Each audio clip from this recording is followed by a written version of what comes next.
In the Australian market, there are a range of different structures for managed investments. This is a good thing because it means you have choice when it comes down to a decision. But first up, some important terminology for you. A fund can either be open or closed-end. An open-end fund is one where it can receive an unlimited amount of investment from all of its investors. So basically, its total assets are free to grow without a limit in place. A closed-end fund is just the opposite, so the fund manager imposes a limit on how much money in total that the fund can receive. A common example would be a property fund, where it only seeks to own, let's say, 5 properties. It would not make sense for the fund to raise more money if it already has enough to buy those 5 properties, hence having a limit. Some other terminology for you is that funds can either be listed or unlisted. A listed fund is where you can invest in it through a financial exchange like the ASX. An unlisted fund is one which is simply not traded on an exchange, and you essentially invest directly with the fund manager or through one of its distributors. Okay, let's jump into the structures themselves. The 3 most common types include the unit trust, also referred to as a managed fund, the exchange traded fund or ETF, and the listed investment company or LIC.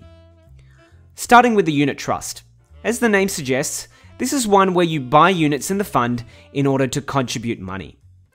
And if you can remember from the last topic, the price of a unit will be based on the net asset value.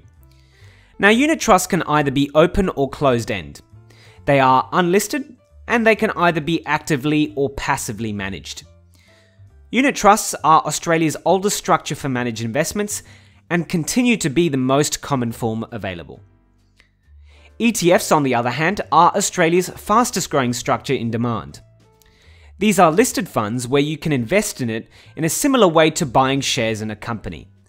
So this is quite convenient if you're already set up with a stockbroker. Some other distinctive features of an ETF are that they're typically passive funds that track some sort of an index. And they're also open-end funds. It's important to know that the ETF price is based on the fund's net asset value. However, if the ETF is in popular market demand, its price might be slightly higher than its net asset value. This is said to be trading at a premium. If the price is lower, this is said to be trading at a discount.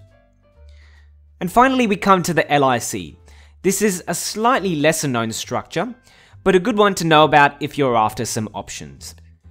Now, an LIC could easily be confused with an ETF because they're also a type of listed fund, so you can access them through a financial exchange. Also, just like an ETF, the LIC price can trade at a premium or a discount to its net asset value.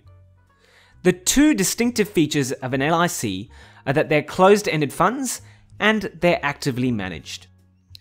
So hopefully that was easy to follow, because I realize this video contains a bit of industry jargon.